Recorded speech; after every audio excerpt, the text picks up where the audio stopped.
The Retail Sales Game Plan is now open for enrolment. This is my 16-week live group program designed to help independent retailers stop winging it and start running their business with a clear sales strategy. Each week you get live access to me, structured teaching, practical implementation, and the support of a focus group of product-based founders building their plans alongside you. We move from reactive and scattered to calm and intentional. Enrolment is only open for 1 week and we won't be reopening again until the autumn. So if you want to get your plan in place now, head to resilientretailclub.com/retail-sales and join us before the doors close. Quick question. When sales dip or spike, do you know why? Or do you just feel relieved when they're good and stressed when they're not? Today, I want to talk about why avoiding your sales numbers keeps you stuck and how looking at the right numbers actually helps build your confidence, not pressure. Welcome to the Resilient Retail Game Plan. I'm Catherine Erdly, and in the next few minutes, you're about to get powerful real-world retail strategies from insights shared both from my guests and myself, backed up by my 25 years in the retail industry. Keep listening to learn how to grow a thriving, profitable product business. Let's jump in with this latest episode.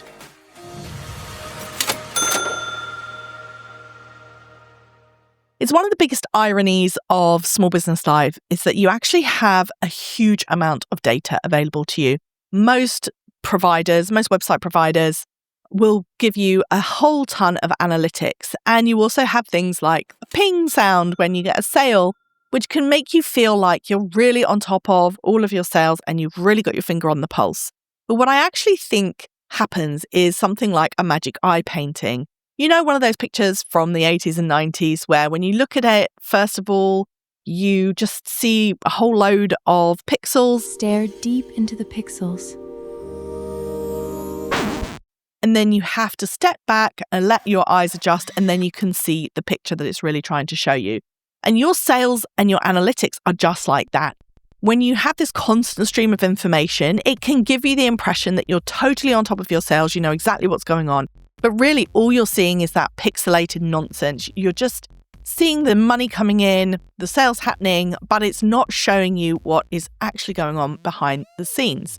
So most business owners that I work with, they don't get themselves into a really regular routine where they're reviewing their sales, they're understanding what the numbers are telling them, and then they're taking action based on that information. What's happening instead is that they know how much they took that day, maybe what they took that week. But even sometimes if I ask them how the month has been going, they might not know because it's not something that they're looking at. They feel like they've got this constant feedback loop, but in reality, what they've got is a lot of noise. And also numbers can feel emotional. People feel like they might be disappointed if they look at their numbers, or they just don't really know which numbers they're supposed to be looking at to make their decisions. They're not really sure what it's telling them. And so they kind of keep an eye on it, but that's about as far as it goes. And some people are completely in denial. They don't even look at the numbers unless I specifically ask them to sit down and pull their numbers for the month, for example. We do that within Retail Sales Game Plan as part of the monthly planning process, for example. So people worry that if they look at their numbers, it brings up all kinds of uncomfortable feelings. Some of us believe that we're not numbers people because our year 3 maths teacher told us that we weren't great at maths or something like that. We worry that we're bad at business if we don't understand these numbers, so we avoid them. People have this huge amount of information at their fingertips, but as I said, they just don't really know what to do with it. And my favorite phrase is information for action. I don't think it's enough just to be able to pull a report that tells you, I sold 12 of this item. Well, so what? What does that mean? If we don't look, though, if we completely disengage from the process of actually reviewing our numbers, we can end up guessing instead of deciding. We can repeat mistakes and we find it harder to build momentum. So, for example, one of the things that might happen is that we assume something is a bestseller, but actually it's been tailing off and we've been buying back into it, but actually we didn't really need to anymore. What we needed to do was find something else instead. Or maybe we feel like actually things aren't going that well, and yet when we pull the number together of the sales from across all of our different channels, whatever it might be, we're actually doing better than we think. In fact, one of my favorite stories is inside the Resilient Retail Club. We were talking about our monthly performance, and somebody said, I always had it in my head that when I hit this particular turnover number, I was going to feel like I'd made it. And I've been feeling really rubbish about how the business has been going lately, but I actually pulled together all my numbers and I looked at them and I saw that I had actually hit that turnover number. If you don't ever look at your numbers, you kind of lose sort of touch with the business and how it's doing, and you can't create those feedback loops. So tracking your numbers, it's not about perfection, it's about getting feedback. It's not about judgment, it's about understanding the stories in terms of what is happening in the business. In terms of what I would recommend that you do then, I think you need to have a weekly check-in.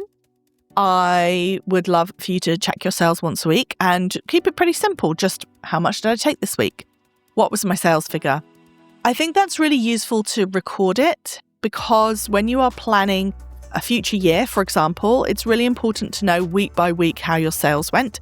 So it's particularly when you come to next time, we come to the fourth quarter. Yes, I'm already going to talk about the fourth quarter again, ready for this year.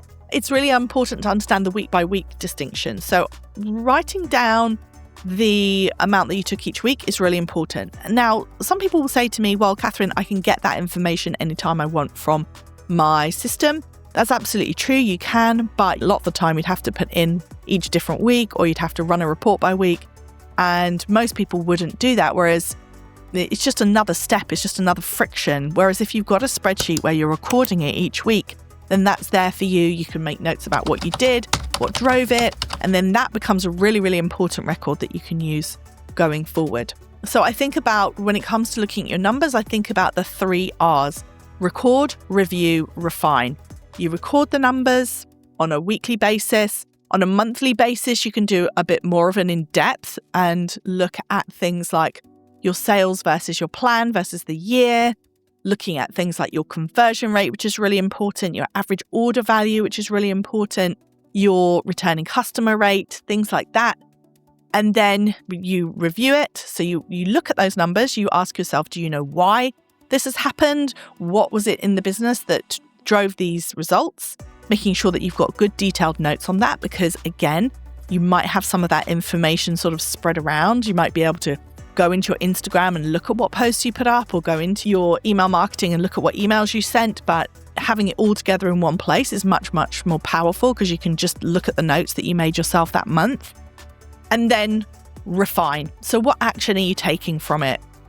As I said, it's not enough just to record the numbers, but you actually want to understand what to do with it. What's it telling you? If, for example, your sales were really tough, what happened? What marketing activity were you doing or not doing? What was happening the previous year that made the previous year much better? Understanding all of those dynamics will really help you understand your business and will really help you clarify going forward what action you want to take and what to do with your business to make it better, to make it stronger over time.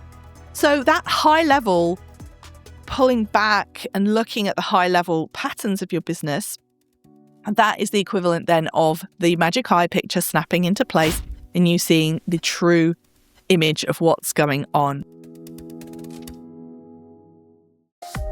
Let me put this plainly. If you keep doing what you're doing now, you'll keep getting what you're getting now. But the retail sales game plan is where we change that. Over 16 weeks in a live group setting, I guide you through building your sales plan properly. You'll understand what to focus on each month, how to review your numbers, and how to make decisions without second-guessing yourself. You're not left alone with videos. You get weekly live access to me and the support of a community who are serious about building a profitable, thriving retail business. Doors are open for 1 week only, and they won't reopen until the autumn. So head to resilientretailclub.com/retail sales and join us before the doors close.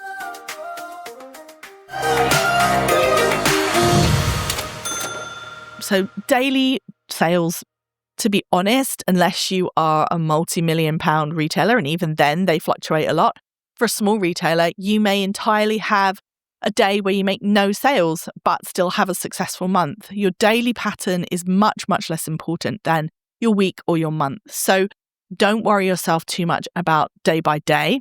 Look at your weekly patterns and your monthly patterns, and then also start really asking yourself why. And that's why when it's good and why when it's bad, so that you can start to put together theories and things that you can test and things that you can tweak and do differently, which is ultimately the aim of the game. The whole of retail could be summed up by saying do more of what works well and less of what doesn't. And the only way to really understand if what you're doing is working and if what you're doing is actually moving in the right direction, the only way to do that is by recording things on a monthly basis, for example, weekly or monthly basis, so that you can see, are you going in the right direction? And then also, as I said, we make mistakes. We do things that don't work. We buy products that don't really sell. We try marketing campaigns that fall a bit flat. But if we don't examine those, ask ourselves why they worked or didn't work, and then think about what we would do differently next time, we will never get ourselves in a situation where we can move things forward. So you want to be in touch with your own business. You want to be really focused on what those numbers are telling you. You don't want to be drowning in big, long, complicated spreadsheets. It can be very, very simple. We have a simple template within the Retail Sales Game Plan that we go through as part of the course. We go through a whole structure in terms of weekly reviews and monthly reviews. And we talk in more depth about how to actually take that information and take action from it. So it's not about spreadsheets for the sake of spreadsheets. It's tracking how you turn your effort into progress. So if you want your sales to feel more predictable, then you need to have feedback. The Retail Sales Game Plan helps you build that feedback loop so you can stop guessing and start adjusting with confidence. So if these episodes have resonated with you, keep an eye out for more details coming soon. You can also head over to resilientretailclub.com/retail sales and join the waitlist so that when the doors open for the Retail Sales Game Plan at the end of February, you can be first to know. And we would love to have you and help you build more calm and consistent sales in your retail business. See you next week.